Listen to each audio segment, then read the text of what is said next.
ويدخل الذين آمنوا وعملوا الصالحات جنات تجري من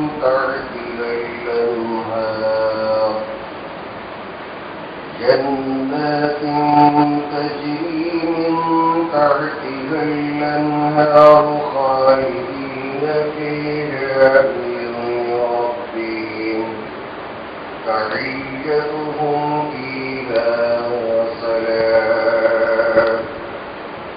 ألم تر كيف ضرب الله مثلا كلمة طيبة كشجرة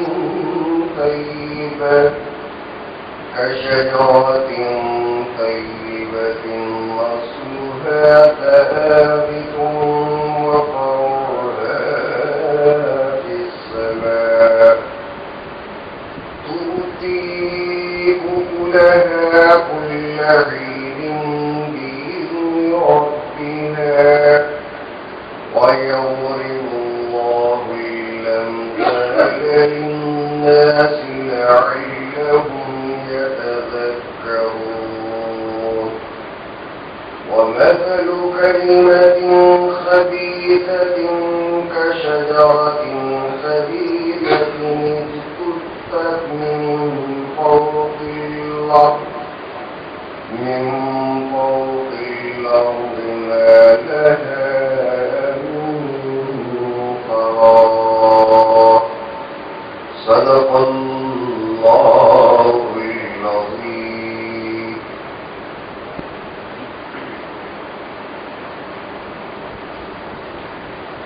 پناہ مانگتا ہوں میں اللہ کی شیطان مردود سے. شروع اللہ کے نام سے جو بڑا ہی مہربان نہایت رحم والا. پچھلی آیتوں میں اللہ تعالی نے قیامت خیز ہنگامے کا تذکرہ فرمایا. جس دن اللہ تعالی قیامت کے دن جنتیوں کو جنتی ہونے کا فیصلہ صادر کرے گا اور جہنمی جہنم رسید ہو جائیں گے. اور جب سارے فیصلے ہو جائیں گے شیطان ساری ہی دو سبیوں سے خطاب کرتے ہوئے کہے گا اللہ نے تم سے سچا وعدہ کیا اور میں نے تم کو بہکانے اور جھوٹا وعدہ کیا. جتنے وعدے میں نے کیے اس کی خلاف ورزی کی. تمہارے پاس میں نے کوئی دلیل یا ثبوت اور گواہ پیش نہیں کیا سوائے اس کے کہ تمہیں میں نے دعوت دی اور تم نے قبول کر لیا. آج تم مجھے ملامت نہ کرو، اپنے بدنصیبی پر اپنے آپ پر ملامت کرو. نہ تو میں تمہارا ذمہ دار ہوں نہ تو تم میرے ذمہ دار ہو. حقیقت تو یہ ہے کہ تم اس سے پہلے دنیا میں اللہ تعالیٰ کے ساتھ جن بتوں کو اور جن چیزوں کو خدا مان کر شرک کرتے تھے اور میں خود بھی ان چیزوں سے آج بیزاری ظاہر کرتا ہوں. حقیقت تو یہی ہے کہ ظلم کرنے والوں کو دردناک عذاب پہنچتا ہے. آگے کی آیتوں میں اللہ بیان کرتا ہے وَأُدْخِلَ الَّذِينَ آمَنُوا وَعَمِلُوا الصَّالِحَاتِ جَنَّاتٍ تَجْرِي مِن تَحْتِهَا الْأَنْهَارُ. اور جو ایمان لے آئے اور ساتھ میں نیک اعمال کرتے رہے وہ ایسے باغ اور بہشت میں داخل کیے جائیں گے جس کے نیچے سے نہریں بہتی ہوں گی جس میں وہ اپنے رب کے حکم سے ہمیشہ ہمیشہ داخل رہیں گے. جنت کا اللہ تذکرہ کیا. یہاں بھی اللہ تعالی اس آیت کے اندر ایک حقیقت کو انکشاف کرتے ہوئے ظاہر کرتے ہوئے ہم لوگوں کو اچھی طرح سمجھانا چاہتا ہے اور سمجھا رہا ہے. کوئی بھی بندہ اپنے اعمال یا اپنے نماز روزہ زکوٰۃ اور حج سے جنت کے اندر داخل نہیں ہوگا. یہ اللہ کا کرم ہے کہ اللہ ایمان بھی عطا کرتا ہے اور نیک اعمال کرنے کی توفیق بھی دیتا ہے. یہ دونوں چیزیں اللہ کے طرف سے ہوتی ہیں. ایمان بھی وہی دیتا ہے اور نیک کام کرنے کی توفیق بھی اللہ کی عطا فرماتا ہے. تو یہ دونوں چیزیں جس بندے کو مل جاتی ہیں یہ اللہ کے فضل سے مل جاتی ہیں. اگر کبھی کبھار بندہ اپنی کوششوں کی وجہ سے اور اپنے تدبیروں کی وجہ سے یہ سوچنے اور سمجھنے لگتا ہے کہ میری کوشش کی وجہ سے میں اچھا خاصا عبادت گزار بن گیا، یا میرے اپنے تدبیروں کی وجہ سے میں اللہ تعالیٰ کے دین کے کام کرنے میں آگے بڑھ گیا۔ اپنی تدبیروں کو دیکھتے ہوئے اور اپنی کوششوں کو دیکھتے ہوئے، اور کبھی شیطان بندے کے دل کے اندر یہ وسوسہ پیدا کر دیتا ہے کہ جو کچھ ہنگامہ ہو رہا ہے یہ سب کچھ ہماری وجہ سے ہو رہا۔ اس انانیت کو توڑنے کے لیے اللہ تعالیٰ فرماتا ہے جن لوگوں نے بھی ایمان قبول کیا اور جن لوگوں نے بھی ایمان لانے کے بعد نیک اعمال کرتے رہے اور نیک عمل کیا، ان کے لیے اللہ تعالیٰ باغ بہشت ایسے عطا کرے گا اور جس کے نیچے سے نہریں بہیں گی، لیکن یہ سب کچھ بإذن ربہم ان کے رب کے فضل اور حکم سے ہی ہوگا۔ اور جنت یہ کوئی مطلب بندہ اپنے اعمال کو دے کر لینے کی چیز نہیں، اللہ ہی کے فضل اور کرم سے جنت ملتی ہے، اور دنیا بھی اللہ ہی کے فضل اور کرم سے ملتی ہے، جس کے نصیبے میں جتنا ہوتا ہے وہ مل جاتا ہے۔ اس کا مطلب یہ نہیں کہ تقدیر کے اندر اگر جنت ہے تو ملے گی، اگر نہیں ہے تو نماز پڑھنے کی کیا ضرورت ہے۔ حضور صلی اللہ علیہ وسلم کی حدیث مشکات کے اندر کہ صحابہ کرام ایک مرتبہ مسجد نبوی کے اندر بیٹھ کر تقدیر پر بحث کر رہے تھے۔ حضور صلی اللہ علیہ وسلم کا چہرہ انار کے دانوں کی طرح سرخ ہو گیا۔ حضور صلی اللہ علیہ وسلم بڑے ناراض ہو گئے، بڑے غصہ ہو گئے۔ صحابہ کرام بہت ہی ڈر گئے، گھبرا گئے کہ حضور صلی اللہ علیہ وسلم کا چہرہ انار کے دانوں کی طرح اتنا لال ہو گیا اور اتنا سرخ ہو گیا، حضور صلی اللہ علیہ وسلم غصہ ہو گئے۔ پھر حضور صلی اللہ علیہ وسلم نے صحابہ کرام کو خطاب فرماتے ہوئے ارشاد فرمایا، خبردار، پچھلی امتیں تقدیر پر بحث کرنے کی وجہ سے تباہ اور برباد ہو گئے، تمہارا کام کوشش کرنا ہے اور باقی انجام کو پہنچانا اللہ کا کام ہے۔ تقدیر کو انسان اس دنیا کے اندر سمجھ نہیں سکتا، اس لیے تقدیری بحثوں کو لے کر تم اگر الجھتے چلے جاؤ گے تو اس کا سہا نہیں ملے گا، اور اس چیز کو کوئی بھی بندہ اس دنیا کے اندر حل نہیں کر سکے گا۔ آخر میں قدریہ بن جائے گا، یعنی تو جبریہ بن جائے گا، اور دونوں فرقے اہل سنت والجماعت میں سے نہیں ہے۔ قدریہ اپنے آپ کو تقدیر کے تعلق سے یہ عقیدہ رکھتا ہے کہ بندہ جو کچھ کرتا ہے اس کے مطابق اس کی تقدیر لکھی جاتی ہے۔ آج بندہ جو تقدیر کرتا ہے وہی اس کی تقدیر ہے، اور جبریہ کا یہ عقیدہ ہے کہ اللہ تعالیٰ پہلے سے ہی تقدیر لکھ دیا، بندہ مجبور بن کر جیتا ہے، اور اللہ تعالیٰ جو ارادہ کیا اس کے خلاف بندہ کر ہی نہیں سکتا۔ اور جیسے کھلونا ہوتا ہے، جسے چابی دینے کی صورت میں کھلونا حرکت کرتا ہے اور چابی ختم ہو جائے تو کھلونا رک جاتا ہے، جیسے ایک روبو ہوتا ہے، کرنٹ کا آدمی ہوتا ہے کہ کرنٹ ہے تو چلتا ہے، کرنٹ بند ہو جائے تو رک جاتا ہے۔ جبریہ نے تقدیر کے تعلق سے کہہ دیا، اللہ نے لکھ دیا، بندہ اسی کے مطابق عمل کرے گا، اپنے طرف سے کوئی کوشش کر نہیں سکتا۔ ان دونوں کے درمیان میں اہل سنت والجماعت کا یہ عقیدہ ہے۔ بندے کے تعلق سے اللہ نے قرآن میں فرمایا، وَلَيْسَ لِلْإِنسَانِ إِلَّا مَا سَعَىٰ، بندہ کوشش کرتا ہے اور اس کے بعد میں سوف یُرَىٰ، پھر اس کے بعد میں وہ نتیجے کو دیکھتا ہے۔ اس سلسلے میں ہمارے اپنے اہل سنت والجماعت کے ائمہ اور علماء اور فضلاء نے بیان فرمایا، تقدیر دو قسم کی ہوتی ہے۔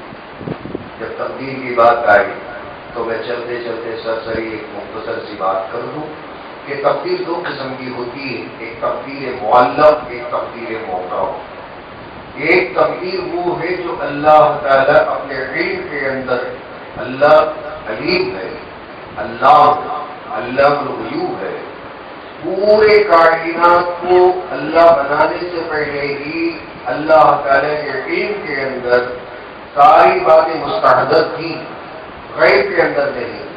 میں اس سے پہلے بھی اللہ تعالیٰ کے غیب کے تعلق سے، اس کے علم کے تعلق سے بات بتا رہا تھا۔ جیسے آج ہم یہاں مسجد میں ہیں گھر کے اندر کیا ہو رہا، گھر ہمارے سامنے آج موجود نہیں. جب ہم گھر میں جائیں گے تو مسجد ہمارے اپنے نظروں سے اوجھل ہو جائے. آفس جائیں گے مسجد اور گھر دونوں اوجھل ہو جائے. آفس سامنے رہے گی تو بندہ جہاں رہے گا وہی چیز اس کے سامنے مستحضر رہے گی، حاضر رہے گی. مگر اللہ تبارک و تعالیٰ کے ہاں نہ ماضی ہے، نہ حال ہے، نہ مستقبل ہے، کہ کل، آج اور آئندہ آنے والا کل، یہ تینوں چیزیں اللہ تعالیٰ کے ہاں نہیں. یہ زمانہ ہمارے لیے اور اللہ کے لیے کوئی زمانہ نہیں. ماضی بھی اللہ کے سامنے آج ہے، حال بھی، پریزنٹ ٹینس بھی اللہ کے سامنے آج موجود ہے، اور کل آنے والا دن بھی اللہ تعالیٰ کے ہاں ایسا ہی موجود ہے جیسے میں اور آپ آمنے سامنے بیٹھ کر ایک دوسرے کو دیکھ رہے ہیں. تو یہ اللہ الغیوب ہونے کی شان، یہ اللہ تعالیٰ پورے چیزوں کو ایک وقت ایک نظر سے دیکھتا ہے. قیامت کو بھی اللہ دیکھتا ہے، دوزخ کو بھی دیکھتا ہے اور جنت کو بھی دیکھتا ہے. یہ ساری چیزیں اللہ کے علم پہ ہے. یہ تقدیر مبرم، اور ایک تقدیر اللہ تعالیٰ لوح محفوظ کے اندر لکھا، اور لکھنے کے بعد میں اپنے علم کے اندر اللہ تعالیٰ ایک بات رکھتا ہے کہ یہ جو اپنے ہونے والی چیز ہے، کسی بندے کے اللہ تعالیٰ 70 سال قلم کو حکم کرتا ہے کہ اس بندے کے 70 سال لکھ دیے جائیں. اس کی عمر 70 سال لکھ دیتا ہے اور وہ 70 سال ہی جیے گا. اور بعد میں اللہ تعالیٰ کے علم کے اندر یہ بات مستحضر رہتی ہے کہ بندہ گر گرائے گا، روئے گا. قلم جو لکھا 70 سال برابر طریقے سے 70 سال ایک سیکنڈ ادھر ادھر نہیں ہوگا. اسرائیل علیہ السلام آئیں گے، اس کی روح قبض کر لے. لیکن اس بندے کے رونے دھونے کی وجہ سے، ان کے ماں باپ کی دعاؤں کی وجہ سے، اس کے نیک کاموں کی وجہ سے اللہ 70 سال کی زندگی 100 سال کے برابر برکت عطا فرما کر اس سے 100 سال کا کام لے لیتا ہے. یہ اس کی اپنی اللہ تعالیٰ جو تقدیر مبرم اس کے اپنے علم کے اندر رکھا، وہ چیزوں کو اللہ لوح محفوظ کے اندر اس کا ذکر نہیں کرتا. یہ دو تقدیریں، ایک اللہ تعالیٰ کے علم کے اندر ہوتی ہے اور ایک لوح محفوظ کے اندر ہوتی ہے. لوح محفوظ کے اندر جو تقدیر وہ باقاعدہ ہو کر رہے گا، مگر اس کے اندر جو اتار چڑھاؤ یا اونچ نیچ جو کچھ ہوتا ہے وہ اللہ کے علم کے اندر ہوتا ہے. اور اللہ تعالیٰ اسے برکت کی شکل دے کر اس بندے کی زندگی کے اندر، حیات کے اندر، رزق کے اندر، صحت کے اندر اور اس کے بہت سارے گھر گرہستی، اس کے معاملات کے اندر اللہ تعالیٰ ترقی عطا فرما دیتا ہے اور اسے اس کے اندر سہولتیں بہن پہنچا دیتا ہے. اس لیے بندے کو کوشش کرنے کی ضرورت پڑتی ہے اللہ کو منانے. اور جیسے بندہ بیمار پڑ گیا، تقدیر کے اندر اللہ ایسے لکھا دوا کھانے کی کیا ضرورت ہے کہ قیامت ہی ہوگی، اور اسے تب دوا کھاتا ہے تو اللہ اسے صحت دیتا ہے. اور اللہ اسے لوح محفوظ کے اندر یہ بندہ اس وقت میں بیمار پڑے گا، کتنے دن بیماری رہے گی، 10 دن بیمار رہے گا. قلم نے لکھ دیا، باقاعدہ وہ دن آئے گا اور اگلے 10 دن تک بے چارہ کیسا بھی کیوں نہ ہو، کہیں بھی کیوں نہ ہو، بیمار پڑ جائے گا. چاہے اپنے ملک میں ہو، پرایا ملک میں ہو، اور 10 دن جو قلم لکھ دیا پتھر کی لکیر اور 10 دنوں کے اندر وہ بیمار پڑ جائے گا. اللہ تعالیٰ کے علم کے اندر. اور پھر جب وہ روئے گا، دھوئے گا، اس کے تعلق سے دوسرے لوگ جب دعائیں کریں گے، کسی کی بھی دعا لگ جائے گی، اللہ تعالیٰ کے علم کے اندر یہ بات ہوگی تو یہ بندہ جو کوشش کرے گا نا، اس کوشش کی وجہ سے اللہ اس کے ان 10 دنوں کے اندر کہ جیسے دوسرے 10 دن جتنے پریشان ہوں گے اس پریشانی سے اللہ تعالیٰ اسے اس کی بیماری کو ہلکا کر دے. چلتے پھرتے بھی رہے گا اور اتنا وہ پریشان نہیں رہے گا، اور جتنے اس بیماری کے اندر دوسرے پریشان ہوں گے. اس پر بھی بہت سارے بحثیں ہوں گی، لیکن یہاں پہنچ کر علماء کرام نے سکوت اختیار کر لیا. جب اللہ کے علم کے اندر بھی بھائی جب یہ بات ہے تو وہی کرے گا نا، آخر میں لوٹ کر کے بات نہیں آئے، چاہے لوح محفوظ کے اندر ہو یا اللہ کے علم کے اندر ہو. لیکن اللہ بندے کو بہرحال نہ مختار کل بنایا نہ مجبور محض بنایا. وَنَفْسٍ وَمَا سَوَّاهَا فَأَلْهَمَهَا فُجُورَهَا وَتَقْوَاهَا. گائے بیل بھینس کی طرح اللہ اسے صرف کسی کے تابع بنا کر جانور کی طرح بڑا دماغ دے کر چھوٹا دماغ دیے بغیر انسان کو تو پیدا نہیں کیا. انسان کو اچھے اور برے کی تمیز عطا فرمایا، فَأَلْهَمَهَا فُجُورَهَا وَتَقْوَاهَا، وہ جانتا ہے کہ کون سی چیز اچھی ہے اور کون سی چیز خراب ہے۔ یہ تمیز تو انسان کو اللہ عطا کیا نا، تو فرمایا اچھی چیز کو اختیار کرنا کہ بندے کے اختیار میں ہے، اور بری چیز سے رکنا بھی بندے کے اختیار میں ہے۔ جان بوجھ کر کبھی بندہ چوری کرتا ہے اور چوروں چھاپ کر رات کے رات بہت بڑا مالدار ہونے کی کوشش کرتا ہے، خود جانتا ہے کہ میں جو کر رہا ہوں بالکل غلط کام کر رہا ہوں، یہ معلوم ہونے کے بعد بھی کرنا، یہ بندے کی اپنی نادانی، اللہ باقاعدہ دونوں چیزوں کو سمجھاتا ہے۔ تو یہ جنت کی جب بات آئی تو اللہ جنت کے تعلق سے فرماتا ہے جنت میں جانا بھی اللہ کے حکم سے ہوتا ہے، اور جو بندہ ایمان لا کر نیک اعمال کرتا ہے اس کے اندر بندہ اپنی کوشش کرتا ہے اور اللہ سے دعائیں مانگتا ہے کہ مولا تو دن مانگے جو ایمان عطا فرمایا اس پر استقامت عطا فرما، اور ہمیں نیک اعمال کی توفیق عطا فرما، اور اس میں کوشش بھی کرتے کرتے کرتے اخیر دم تک جو چلتا ہے، پھر اللہ تعالیٰ جنت جو عطا فرماتا ہے نا، پکڑ لیا جہنم میں چلا جائے، پھر اللہ جو جنت دیتا ہے نا صرف اس کے گناہوں کو معاف کرنے کا ایک بہانہ تلاش کرتا ہے، اور وہ بہانہ سامنے رکھ کر بندہ میں تیرے اس کام سے بڑا خوش ہو گیا، اب اللہ خوش ہو گیا تو کون پوچھے گا کہ اے اللہ اس چھوٹے سے کام سے تو اتنا کاہے خوش ہو گیا، اللہ کی مرضی ہے اللہ خوش ہو گیا، تو ایک بہانہ بناتا ہے بندے کو معاف کرنے کے لیے کہ بندہ خدا وقت میں، حدیث میں آیا مسلم شریف کی حدیث کے اندر، یہ ایک بندے کے سامنے جو کرامن کاتبین ہے نا وہ اتنے غلطیاں اور اتنے گناہ پیش کریں گے اسے یقین ہو جائے گا کہ میرے اپنے بائیں ہاتھ کا ہے ڈاواں ہاتھ جسے کہتے ہیں الٹا ہاتھ، کہ گناہوں کا پلڑا بھاری پڑ گیا، یہ لیکن اور یہ بائیں ہاتھ کا جو فرشتہ ہے نا اتنا آرگیو کرے گا کہ یہ سیدھے ہاتھ کا فرشتہ کیا ہو جائے گا، ساکت ہو جائے گا، خاموش ہو جائے گا، اور اس کے پاس اسے جنت میں لے جانے کا ایک بھی عمل نظر نہیں آئے گا۔ اور ایسے میں نبی اکرم صلی اللہ علیہ وسلم نے ارشاد فرمایا اللہ تعالیٰ اس بندے کے اوپر 27 کے چادر کو اڑا دے گا، سارے لوگوں سے اسے چھپا کر اپنے قریب لائے گئے ٹینٹ کے اندر، یوں سمجھو 27 کا ایک پردہ سارے لوگوں سے الگ کر کر اسے خیمے میں ٹینٹ کے اندر بلائے گا اور فرمائے گا اور پوچھے گا بندہ اب بتا سارے آرگومنٹ ختم ہو گئے تو اپنے بارے میں کیا سوچتا ہے، کام جائے گا، کہے گا کہ مولا جہنم سامنے نظر آ رہی، ایک بھی نیکی نہیں ہے، سیدھے ہاتھ کا فرشتہ خاموش ہو گیا، اور یہ جو بائیں ہاتھ کا فرشتہ ہے گھنٹوں بول بول بول کر میرے لیے جہنم کو واجب کر دیا۔ اللہ کہے گا بندے ساری باتیں تو لکھت میں آ گئی، مگر ایک بات ہے کہ جو سیدھے ہاتھ کے فرشتے نے بتائی کہ تو نے ایک چھوٹا سا عمل کیا اور میں اس معاملے کے اندر خوش ہو گیا، جب میں تیرے سارے گناہوں کو معاف کر دیا۔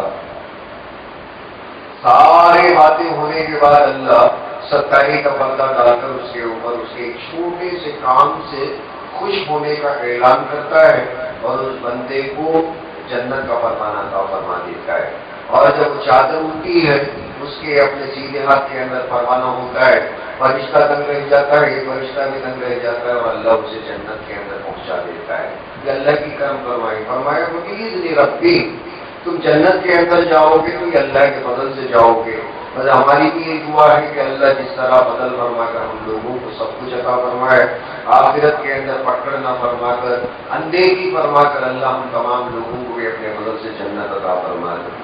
تحیتہم فیہا سلام، اس دن ان لوگوں کا آپس کے اندر مبارکبادی پیش کرنا سلام سے ہوگا، ان کا آپس میں ایک دوسرے سے بات چیت کرنا، تحیتہم فیہا سلام، یہ اللہ کا نام۔ اللہ تعالیٰ ہمیں اسے پھیلانے کی توفیق عطا فرمائے۔ افشوا السلام وتطعموا الطعام، حضور صلی اللہ علیہ وسلم نے فرمایا سلام پھیلاؤ اور لوگوں کو کھانا کھلاؤ، دونوں باتوں سے اللہ خوش ہوتا ہے۔ چھوٹے سے کام جن میں اللہ بہت خوش ہو جاتا ہے، ہم سمجھتے ہیں کہ بہت بڑھیا کام تو ہم نہیں کر سکتے تو کیا کریں، یہ دونوں کام رکشا کھینچنے والا بھی کر سکے گا کہ نہیں، اس کے اپنے کھانے میں سے 2 لقمے اٹھا کر کسی کو دے سکے گا، بریانی بنا کر 5 اسٹار ہوٹل کے اندر دعوت چلانے کی بات اللہ نے اور اللہ کے نبی نے نہیں کی. تمہارے ہاں اگر موٹا کھانا اگر بنتا ہے تو اس میں سے 2 لقمے کسی غریب کو، اور جو صدا دیتا ہے دہلیز پہ کھڑے ہو کر کہ اسے 1-2 لقمے کھانے اٹھا کر، 1 مٹھی چاول اٹھا کر کچا اناج اور اللہ کے منہ اس کے اپنے جھولی کے اندر ڈال نہیں سکتے؟ یہ کام ہر کوئی کر سکتا ہے. مما رزقناہم ينفقون.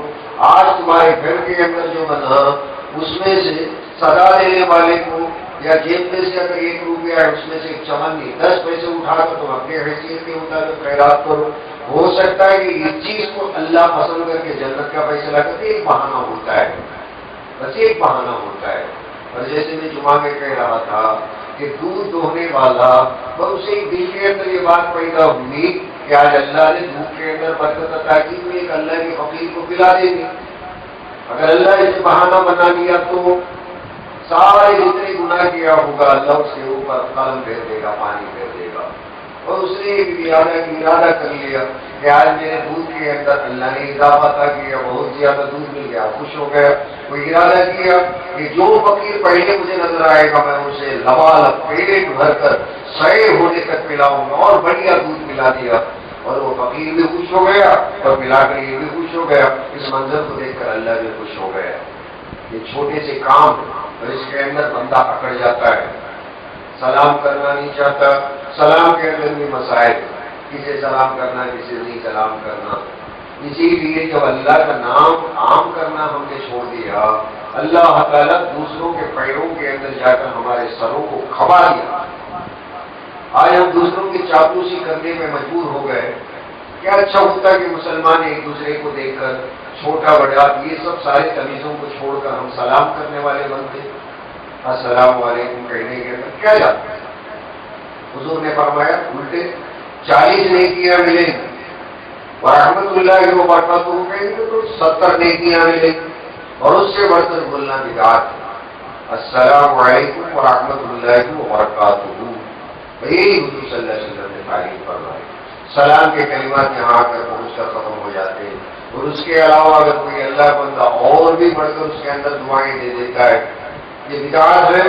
یہ سلام کی گہری حضور صلی اللہ علیہ وسلم نے میکسیمم سلام کی اتنی الفاظ بیان فرمائے، السلام علیکم ورحمۃ اللہ وبرکاتہ وطول عمرہ ورضوان اللہ. یہ ساری کی ساری باتیں اس کے اندر جوڑنا، جمع کرنا، سلام کو کمپوز کرنا، سلام کو لمبا کرنا، یہ ساری باتیں بدعت ہیں. فرمایا جنت میں جانے والا ایک دوسرے کو جو ہٹکنا بولتے نا ہمارے یہاں تکنیکی اردو کے اندر بھائی ایک دوسرے کو ہٹکنا، بچانا، کہ کیسے خیریت سے ہو. تو یہ جنت میں جانے کے بعد ایک دوسرے سے گفتگو کریں گے تو فرمایا سب سے پہلا جو لفظ ان کے اپنے زبان سے نکلا السلام علیکم. جنتی جنت کے اندر سلام کرے گا. وہاں بھی شاید بہت سارے لوگ ایسے ہوں گے کہ بھائی ہماری جنت کے اندر وہابی آ گیا اس لیے اسے سلام نہیں کرنا. ہماری جنت کے اندر وہابی کہاں سے آ گیا، سلام شاید نہیں کریں گے. اللہ کی عبادت فرمائے اللہ تو بولتا ہے جنت میں جانے والا تو سلام ضرور کرے گا. اللہ ہم تمام لوگوں کو ان لوگوں میں شامل کر دے جو یہاں بھی اللہ کے نام کی عزت کرتے ہیں، اور اس عزت کی وجہ سے اللہ شاید اس پر رحم فرما کر سارے لوگوں کو جنت عطا فرما دے.